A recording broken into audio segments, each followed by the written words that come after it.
I'm Nick Snow, watching Government for Oil and Gas Journal in Washington, D.C. Amid gridlock caused by hyper-partisanship, the 112th U.S. Congress nevertheless passed some bills in 2011. Many came at the 11th hour when the federal government faced imminent financial default, shutdown, or similar calamities. The Pipeline Safety Reauthorization Bill, which President Barack Obama signed into law on January 3, 2012, was a conspicuous exception. Key industry officials who were involved from the outset told OGJ that several factors worked in its favor.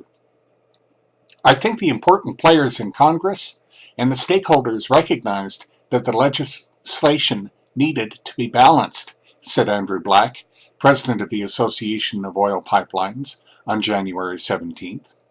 Pipeline safety is not a partisan issue, and everybody wanted the law to be reauthorized.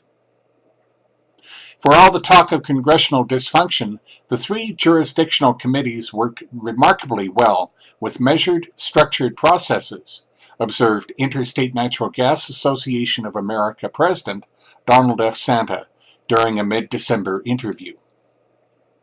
It worked because virtually all of the outside stakeholders insisted that it work and lobbied Congress to that effect, added Martin E. Edwards, INGA's vice president for legislative affairs.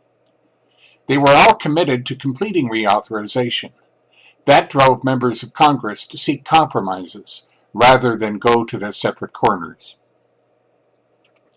Black said that the work of committee and subcommittee chairmen, Senators Frank R. Lautenberg, a Democrat from New Jersey, and John D. Rockefeller IV, a Democrat from West Virginia, and Representatives John L. Mica, a Republican from Florida, Bill Schuster, a Republican from Pennsylvania, Fred Upton, a Republican from Michigan, and Ed Whitfield, a Republican from Kentucky, quote, was one of responsible legislation and finding compromises.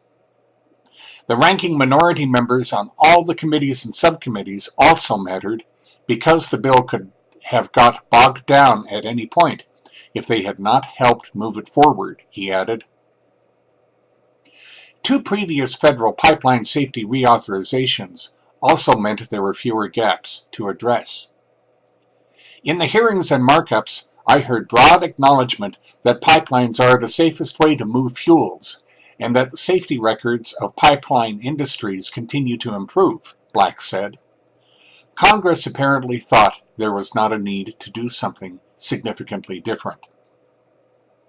High-profile incidents helped keep the process moving instead of slowing it down, he continued. AOPL did not get the protection from third-party damage that it wanted, but believes a study Congress ordered will shed more light on the problem, he told OGJ. Santa and Edwards said that the emphasis now moves to the U.S. Pipeline and Hazardous Materials Safety Administration as it implements the new law's provisions. INGA also will continue discussing more safety improvements with other stakeholders, they indicated. We have a good safety record, but we can always make it better, Santa said. That's Watching Government for this week. In Washington, I'm Nick Snow for Oil and Gas Journal.